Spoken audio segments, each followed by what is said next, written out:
Suppose there are two buildings A and B. ह्या बिल्डिंगच्या ground फ्लोअरला आपण 0 हा नंबर असाइन करू. The first floor will become 1, then 2, then 3 and so on. So इथं जे आपण बिल्डिंगचे फ्लोअर्स काउंट केलेत ते 0 पासून up to whatever the number of floors are there. तेच जर मी बी बिल्डिंगला असं म्हणालो की ह्याची जी काय 4th फ्लोअर आहे त्याला आपण 0th फ्लोअर म्हणू. I know it is illogical, but then how the floors will count. जो 5th फ्लोअर असेल त्याला तुम्हाला 1st फ्लोअर म्हणावं लागेल. जो 6th फ्लोअर असेल त्याला तुम्हाला 2nd फ्लोअर म्हणावं लागेल. जो 7th फ्लोअर असेल त्याला तुम्हाला 3rd फ्लोअर म्हणावं लागेल. पण अडचण तेव्हा येते जेव्हा तुम्ही रिव्हर्समध्ये काउंट करता की जी 3rd फ्लोअर असेल त्याला तुम्हाला काहीतरी नंबर असाइन करावा लागेल. सो मॅथ्समध्ये त्याला -1 असं लिहितात. 2nd फ्लोअरला -2, 1st फ्लोअरला -3. सो जेव्हा आपण 0च्या दुसऱ्या बाजूला काउंटिंग करतो अदर साईड त्यावेळेला नेगेटिव्ह नंबर्स असाइन केले जातात.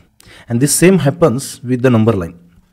So on the right side hand there are positive counting numbers, on the left hand side there are negative counting numbers, and collectively these are called as integers. Now we will talk about how the integers are added. Like if I want to add 5 and -3. So if I add 5 plus this -3, what does it mean? तुम्ही 0 वर होता तिथून तुम्ही 5 वर jump केला. आता त्याच्यामध्ये -3 म्हणजे रिव्हर्स डायरेक्शनला 3 ॲड करायचं आहे. सो ऑब्वियसली तुम्ही मागच्या दिशेला आता पळाल. So that is 1, 2 and 3. So the final number you get is +2. So that's why 5 plus -3 that is +2. So there are some rules to add these numbers. How you can add? Like there is a rule.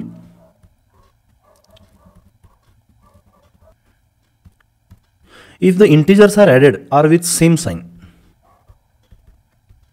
like 5 and 6, or -3 and -4, if these are to be added, you will directly add them. You will directly add them. And you put on the common sign. So त्यांना जी काय final sine येईल ती त्या दोघांची common sign असेल. For example, if I add 5 plus 6 it will be 11 and both the integers are positive, so the final answer will be +11. जर -3 आणि -4 जर मला ॲड करायचं असेल तर तुम्ही डायरेक्टली त्यांना ॲड कराल. 3 आणि 4 that will be 7 and the common sign is negative. So the answer is -7. The next rule is if the signs are different, so will subtract them. Will subtract their absolute values, subtract them, and you will put the sign of bigger number, bigger sign. For example, जर तुम्हाला -6 आणि 2 हे add करायचे असतील तर यांच्या signs different आहेत. So 6 - 2 4 होईल आणि मोठ्या संख्येची साईन दॅट इज -4. जर समजा तुम्हाला 10 आणि -12 ॲड करायचे असतील, सो ह्यांच्या साईन्स डिफरंट आहेत because this is +10 and this is -12. So 12 - 10 that is 2 आणि मोठ्या संख्येची साईन मायनस इथं येईल. Now we will do some practice of whatever we saw. इथं तुम्हाला थोडे ॲडिशन्स करायचे आहेत. So the first question is 3 + -5. You can pause this video and try this questions on your own. So let's solve दिस. ह्यांच्या sine different असल्यामुळे त्यांची direct subtraction होईल. 5 - 3 that is 2, मोठ्या संख्येची साईन मायनस होईल. -7 -4 दोघांची साईन डिफरंट आहे. So will directly add them. 7 + 4 that is 11 आणि common sign is minus. -2 and +8 the integers have different sign, so will subtract them. 8 - 2 that is 6 आणि मोठ्या संख्येची साईन पॉझिटिव्ह आहे, दॅट विल बी +6. आता जेव्हा आपण मल्टिपल इंटिजर्स ॲड करतो त्यावेळी काय करायचं, जसं की 2 + -3 + 4, त्यावेळेला you will collect common terms or collect identical integers. जसं की तुम्ही इथं पाहाल हे 2 आणि 4 हे दोन्ही पॉझिटिव्ह आहेत. सो 2 आणि 4 6 होईल. त्याच्यामध्ये तुम्ही -3 ॲड करू शकता आणि त्यानंतर रेग्युलर रूल्स अप्लाय करू शकता. सो 6 आणि 3 डिफरंट साईन असल्यामुळं 6 - 3 दॅट इज 3 आणि पॉझिटिव्ह नंबरची साईन. त्यानंतर इथं सुद्धा हे आयडेंटिकल इंटिजर्स आहेत. सो 5 आणि 2 दॅट विल बी -7 आणि त्याच्यामध्ये तुम्ही 8 ॲड करू शकता. सो यांच्या साईन डिफरंट असल्यामुळे सबट्रॅक्शन होईल. सो 8 - 7 दॅट इज 1, मोठ्या संख्येची साईन पॉझिटिव्ह येईल. इथं हे दोन्ही इंटिजर्स आयडेंटिकल आहेत. सो 2 आणि 3 5 होईल, ते -5 आणि त्याच्यामध्ये 1 ॲड केलं जाईल. सो यांची सबट्रॅक्शन होईल. 5 - 1 दॅट इज 4 आणि मोठ्या संख्येची साईन मायनस. तुम्हाला जी वर्कशीट प्रोव्हाइड केलेली आहे त्याच्यामध्ये तुम्हाला हा ॲडिशन टेबल भरायचा आहे. It is very simple.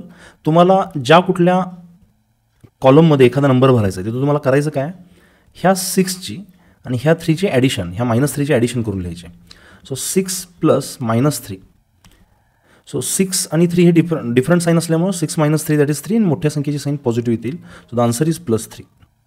आता तुमचं तुम्ही याच्यामध्ये शॉर्टकट शोधू शकता, how to tackle this questions. Like 6 plus -3 तुम्हाला माहिती आहे शेवटी हे पॉझिटिव्हच येणार आहे. सो तुम्ही 6 - 3 दॅट इज 3 हे आन्सर डायरेक्टली लिहू शकता. हे जर -6 + 3 असतं तर ऑब्व्हियसली सबट्रॅक्शनच होणार आहे, पण आन्सर निगेटिव्हमध्ये येणार आहे. So 6 - 3 that is -3. So this is how you will solve integer additions. आता आपण काय करू, तर ॲडिशन ऑफ इंटिजर्सला फिजिक्समध्ये कसं यूज केलं जातं हे पाहू. You are standing at a tree, let's assign this as 0. तुम्ही त्यानंतर उजवीकडं लेट्स से 20 मीटर्स गेला, त्यानंतर थोडंसं मागे वळला, let's say by 5 metre. You again move to the right by let's say 10 metres and you finally came back to the original position where you were. So it is at tree. आता मी जर तुम्हाला म्हणालो की how much total distance you travelled, so तुम्ही पाहू शकता, तुम्ही पहिला 20 उजवीकडे गेला, परत 5 मागे आला, परत 10 पुढे गेला आणि परत तुम्ही मागे परत ट्रीजवळ आला. सो तुम्ही इथं थोडं काउंट केलं तर 0पासून तुम्ही किती लांब होता. सो हे 20 - 5 15, 15 आणि 10 25. सो टोटल तुम्ही 25 मीटर मागे आला. सो तो टोटल डिस्टन्स जेव्हा आपण काढतो त्यावेळी this becomes 60 metre. So take your time to count it. पण महत्त्वाचं हे आहे की जेव्हा आपण डिस्टन्सबद्दल बोलतो त्यावेळी आपण डायरेक्शनबद्दल बोलत नाही, because distance is a scalar quantity. तुम्हाला जर स्केलार क्वांटिटी, वेक्टर क्वांटिटीज माहीत नसतील तर don't worry, but just remember to calculate the distance you don't need the direction.